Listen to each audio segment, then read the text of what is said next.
papers are focusing on French politics, and Florence Villeminot is here. That's right. It's grabbing headlines. Let's start by looking at the front page of the Wall Street Journal, which says it very succinctly. Hollande replaces the prime minister. Now, he, of course, picked Manuel Valls, the man of the moment, in a bid to steady his authority after his government was rocked by a stinging defeat in local elections. That's what the Wall Street Journal says. Now, Valls was born in Spain, so as you can imagine, is getting a lot of attention in the Spanish press. This is the editorial of El Mundo today that points out that Valls is a very popular minister among the French people, but he's a very controversial figure within the left wing, because a lot of people say he's, well, too much to the right for their liking. He's at the very right of the Socialist Party. So El Mundo says, though, that Hollande has taken a step to the right to avoid another electoral setback.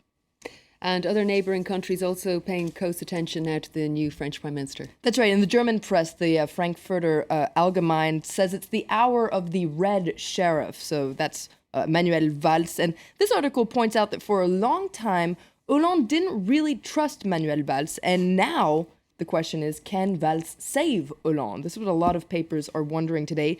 I pulled out a cartoon in The Independent, though, that wonders, is it too late? You can see here that Hollande is at the guillotine. His head has been chopped off, so he saved his head, but he's been separated from the rest of his body, which is actually the Socialist Party. So that's what The Independent wonders today. And in another article, it points out that Hollande is really taking a gamble here with his new prime minister. And to push that pun there on a gamble, let's take a look at the front page of Le Soir, the Belgian paper, which is talking about how Hollande is playing his last card with Manuel Valls. Now, the French president has asked Valls to form a fighting government, so there's a lot of speculation about just when this government reshuffle will happen and who will be a part of that new team. There have been some very creative alternatives online, perhaps because it's April 1st, April Fool's Day.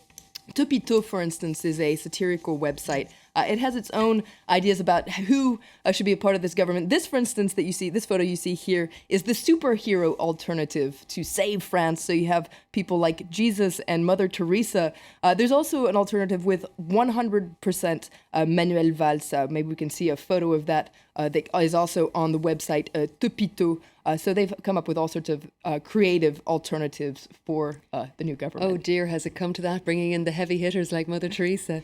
Now, you're going to move on to further afield. Other papers are focused on the political situation in Turkey after, of course, they had local elections last weekend as well. That's right. Now, what a lot of papers are saying is that even though he wasn't on the ballot, this was pretty much a referendum for the Prime Minister, Recep Tayyip Erdogan, his 11 years in power. Now, Hurriyet, the Turkish paper, looks at the play-by-play of these results and says that the Prime Minister declared local poll victory, even though there were allegations of fraud there. Now, a lot of other papers are focusing on this in their editorial today. The Wall Street Journal, for instance, is focusing on how Erdogan is marching on. This was a clear victory for his AKP party, but far from a conciliatory victory, according to the Wall Street Journal. The country is still very divided, and the question now is how Erdogan is going to behave. Is he going to behave democratically, or is he going to take this as an opportunity to tighten his, quote, autocratic grip on power? The Independent